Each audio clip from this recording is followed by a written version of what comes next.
Hi, I'm Pam, and this is my monthly update video letting you know everything that I was up to in the month of July. So July was a pretty quiet month as far as YouTube videos went. I think I only made 2 videos. However, there were 2 new episodes of Point and Drink Adventure. As there usually are, we talked about a number of things from the dozen or so movies that we watched, Bloodborne and the Dark Souls games. I think we did 1 episode about a wine, 1 episode about a cocktail, and we talked about what we've been playing, and that's always fun. Check out Point and Drink Adventure and go subscribe to the channel if you haven't already. That would be much appreciated. Also, not so much an update from last month as something to look forward to for this month, but I am taking part in Polymedia's second annual now 24-hour charity stream. This is going to be happening on August 19th and 20th from noon to noon Eastern. We're raising money for the Bit by Bit Foundation, which gives games and systems to hospitals for sick children so that they have something to keep themselves entertained while they're in the hospital. So it's a really cool cause. We have a number of streamers, all from the Polymedia network, who will be streaming things. We've got live episodes of the Polykill podcast, SNES Drunks on there. I will be doing a Hollow Knight Steel Soul run at 2 p.m. Eastern, and then at 11 p.m. Michelle and I will be recording a live episode of Point and Drink Adventure, and then the stream will go all through the night and to the next morning. I'll definitely mention again, probably put up a community post, but put that on your calendars if you want to give some money for a good cause and watch some fun streams. That is again on August 19th and 20th. On the Polymedia Network Twitch channel. I will leave a link to that in the description. So I actually have a shout out for this month. It's been a while, like maybe over a year, maybe even 2 years since I've done a shout out to another YouTuber.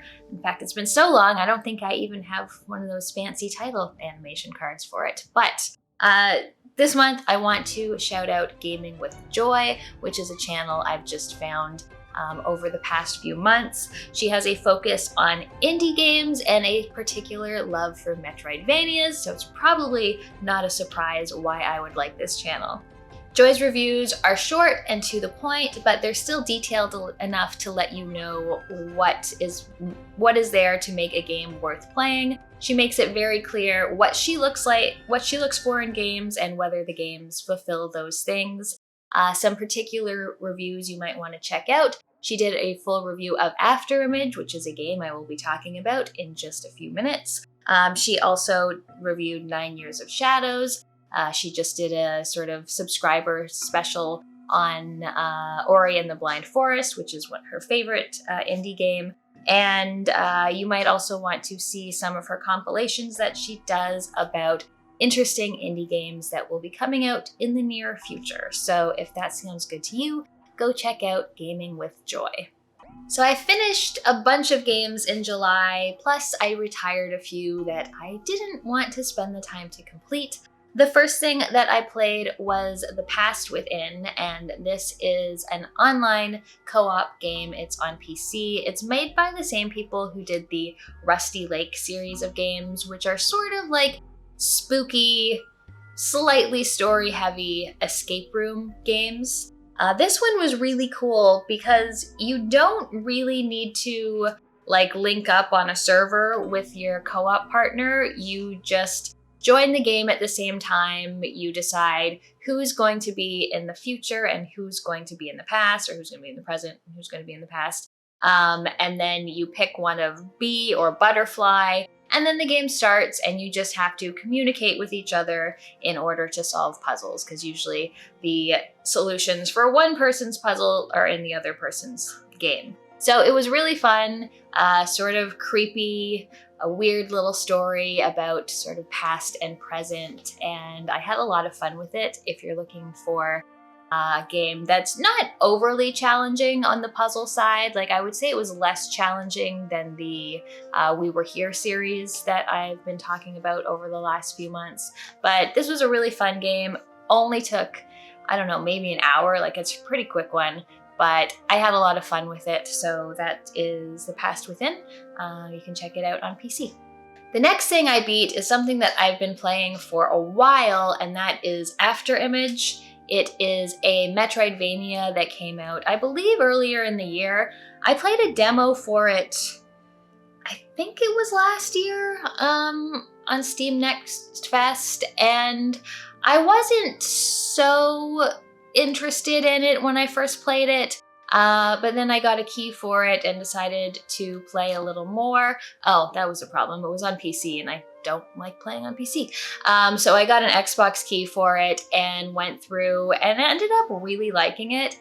I'm not going to tell you about the story because I honestly skipped every bit of dialogue there was. I did think there was a little bit too much dialogue, but it is an absolutely beautiful looking game. It is a huge game. The map is absolutely gigantic.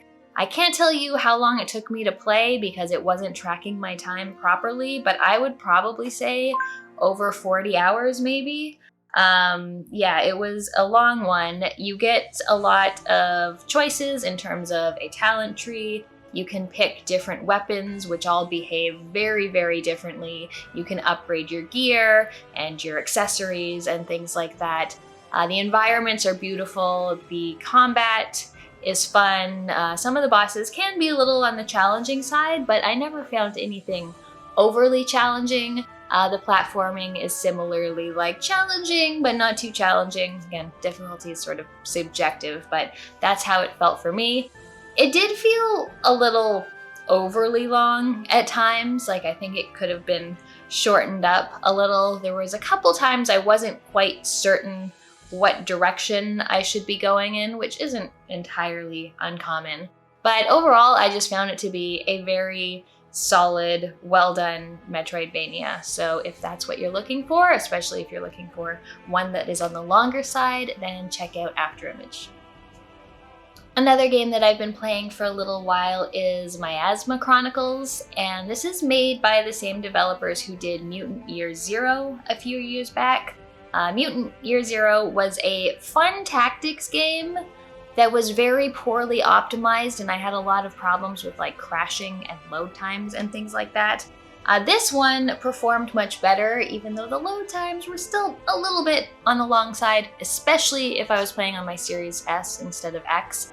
But you play a party of characters in a post-apocalyptic world, and you are gaining powers in order to fight this sort of miasma which has taken over the world, and it has sort of corrupted creatures and made them evolve into monsters.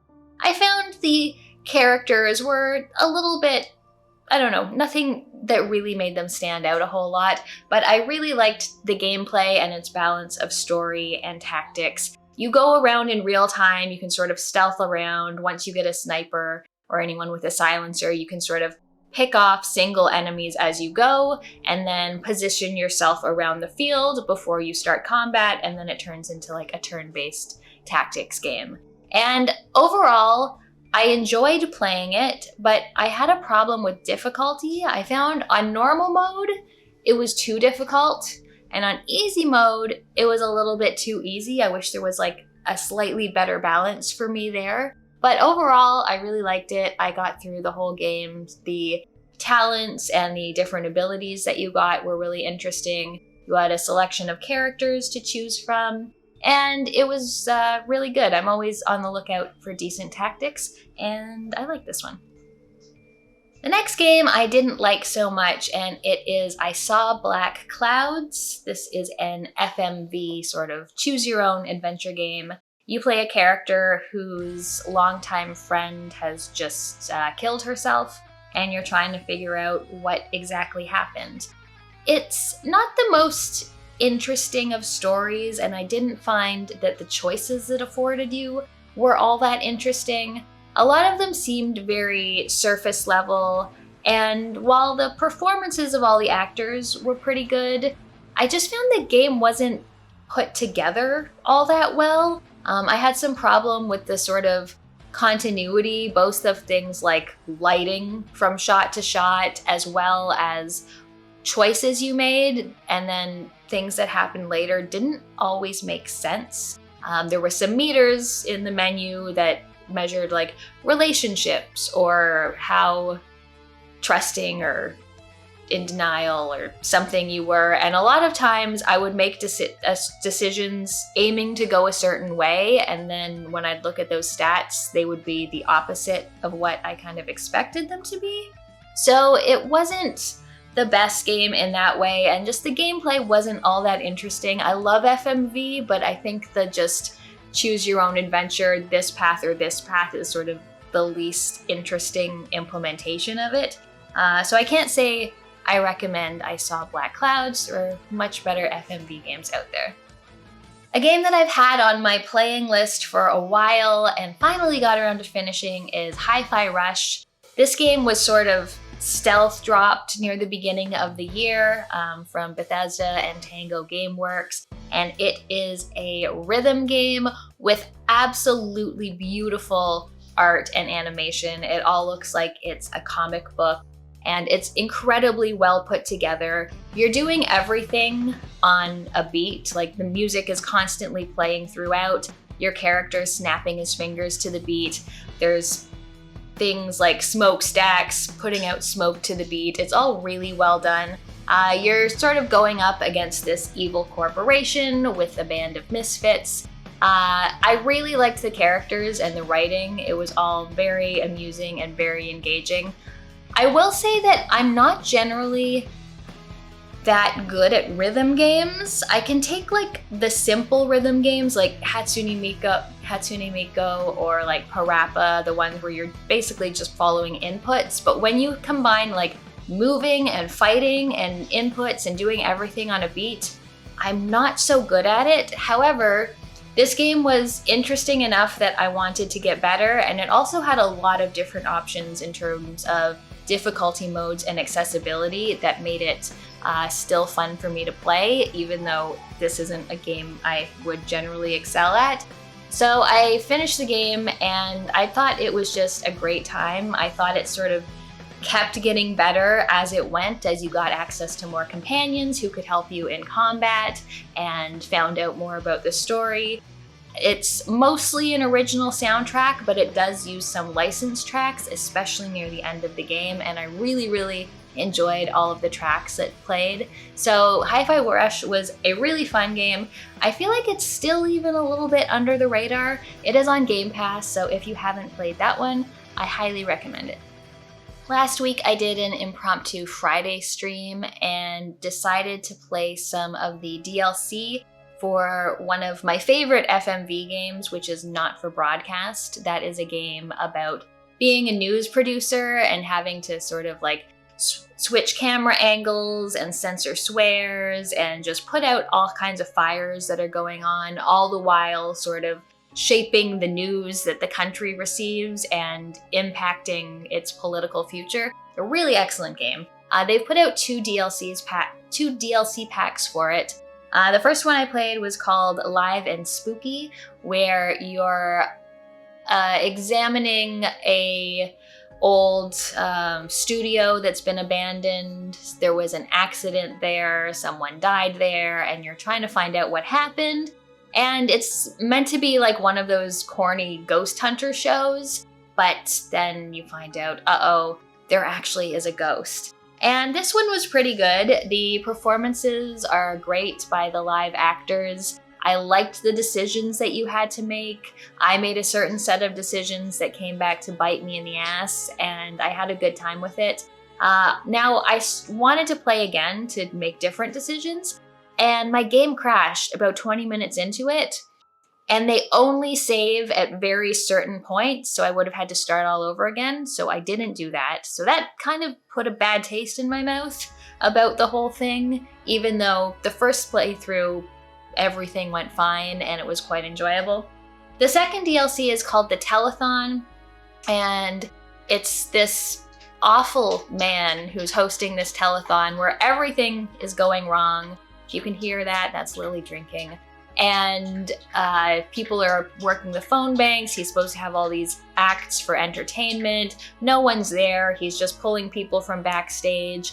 And I didn't really like this one. The main game does definitely rely on some sort of like cringe, uncomfortable humor in order to get by, but this was just sort of 40 minutes straight of that, and it got very one note after a while, so I didn't like that one as much, but not for broadcast. The main game itself is just amazing, and if you like FMV, you should play that. DLC you can take or leave. Hi, come on up here. Come on up here. Up here, puppies. Up here, puppies. Up here, puppies. Don't touch my table. Come up here. Come on. Come on. You can do it. You can do it. Hi. Hi, baby bear. Lily's here to help, finally.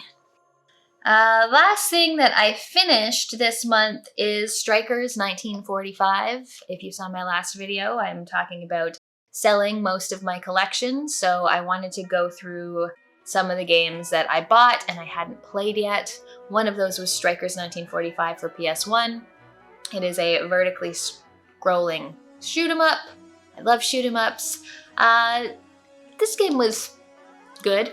I thought it was fine. The sort of more realistic looking shooters are probably my least favorite. Like, I like them when they're a little bit more silly and cartoony. This one was kind of more realistic looking, just military things. And then the bosses were big giant mechs, I guess. But it was good. It played well. The different planes had different sort of firing patterns and different special abilities, which were good.